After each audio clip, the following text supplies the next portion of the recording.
You right, boys? Yeah, God bless. It's, this is a deep one for me, but I know the Lord's always been given this to give me, so I know it's from the Lord. So bless. I pray that it blesses everyone. I don't know if Michael, you're still on the group. I remember you was on the group, and I know recently you've been through a situation like this, and you're bearing with it. So just if you need to talk to me or anyone, please remember you can. Anyone can, if you've been through this sort of thing.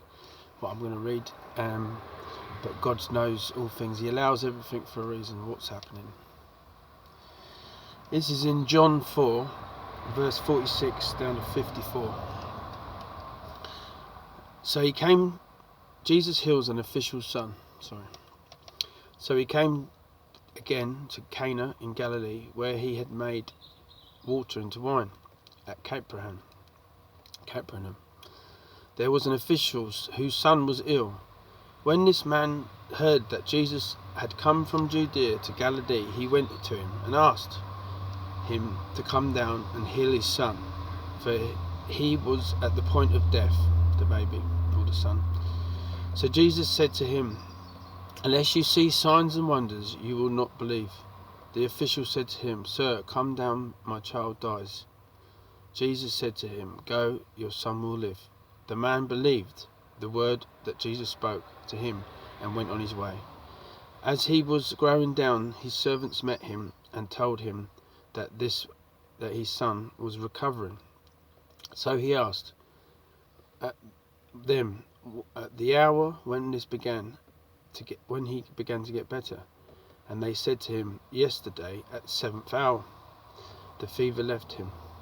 The father knew that was the hour when Jesus had said to him, "Your son will live." And he himself believed, and all his household. This was now the second sign that Jesus did when he had come from Judea to Galilee. So, jumping up to the top again. So he came from Galilee, where he'd done the water to wine. The first song that most of us know is he changed the water into wine.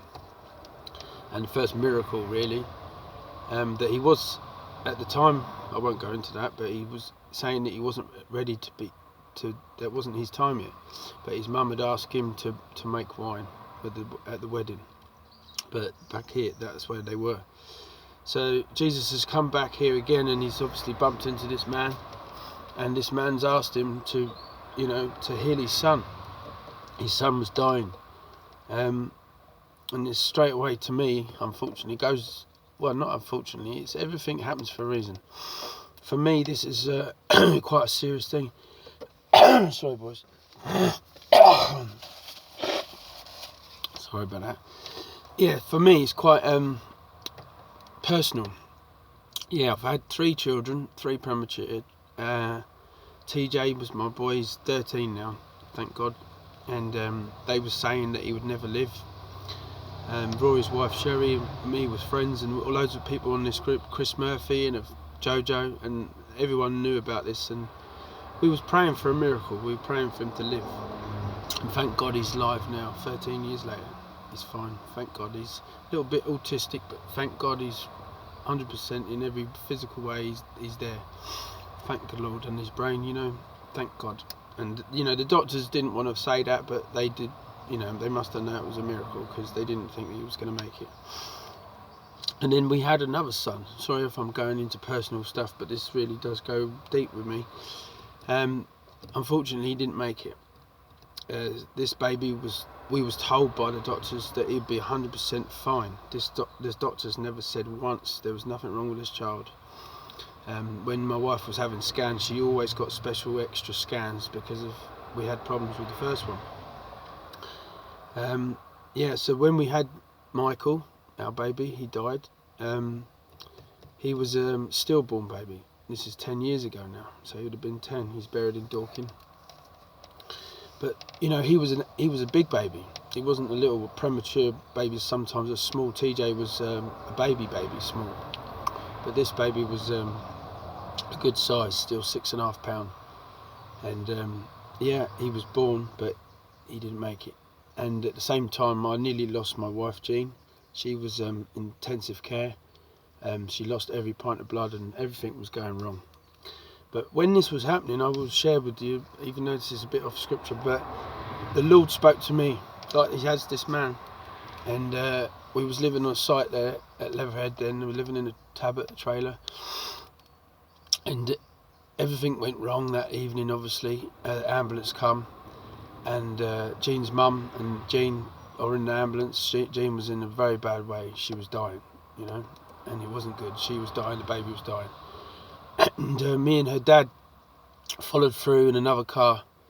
But as I got in the car, I had TJ in my arms then. He was only a little baby. I didn't even put him in a seatbelt, but he was just rushing, obviously. I remember I knew the Lord had told me then that the baby was going to die, or the baby is dying. But he told me clearly, Jean's going to be fine, you know. And that was a big thing, because obviously you hear voices like that and you know it's only God. There's no one else going to say that to you. And yeah, we got to the hospital, and sure enough, obviously after a long thing, the baby died. They tried to resurrect, you know, they tried to revive him, everything, but they didn't. But they managed to keep Jean alive, thank God. And I knew through this whole time, I remember people looking at me thinking I'm strange the way I'm acting peacefully, and things weren't going to be like that. But I knew the Lord had spoke to me, and I knew Jean was going to be fine. And that was 10 years ago. Then we had another child anyway. They said this other child we had, this is all to do with this, obviously, had, this is more of a testimony than a preach, really, isn't it? Sorry. Hay fever, phlegm, not the COVID. And yeah, we had another child, Jack. He's fine, thank God. He's 5, coming up 6 now. And they said that this one wasn't going to be any good. They actually tried to get us to abort him. They said he won't live. He's going to have Edwards syndrome, which is a disease like worse than Down syndrome, obviously. And apparently they won't live more than a few months old. Well, we prayed against that, thank God, and many people, like say again on this group, prayed for that, and thank God he come out perfect. So the doctors aren't always right, are they? So we serve a living God.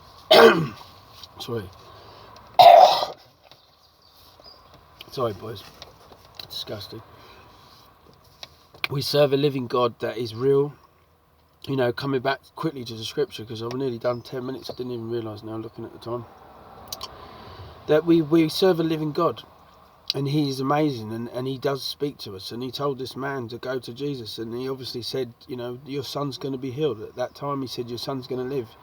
And this man knew that Jesus was obviously the Son of God. He obviously realised he was the prophet of you know, that they'd heard about miracles, that he turned the water into wine.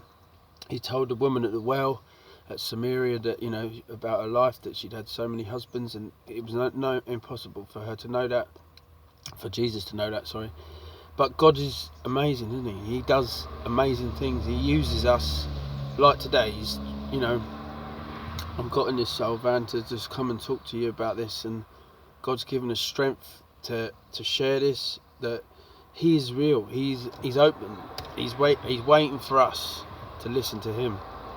I know he's spoke to me so many times, and sometimes we don't want to listen. Sometimes, you know, I've shared things with Rory and Jojo a lot, and sometimes we don't want to hear what he's saying because it's the opposite of what we thought would be the right answer. But God has the right answer in any situation. You know, things aren't always as clear as they may seem. I know I'm 42-year-old, and I've been through a lot, drinking and problems in the past, and violence, angry, upset with family. My own dad don't get on with him. My real dad. It's very awkward, very hard situations in life. But we got to trust the Lord. So, you know, we spoke. You know, I just want to clear it up.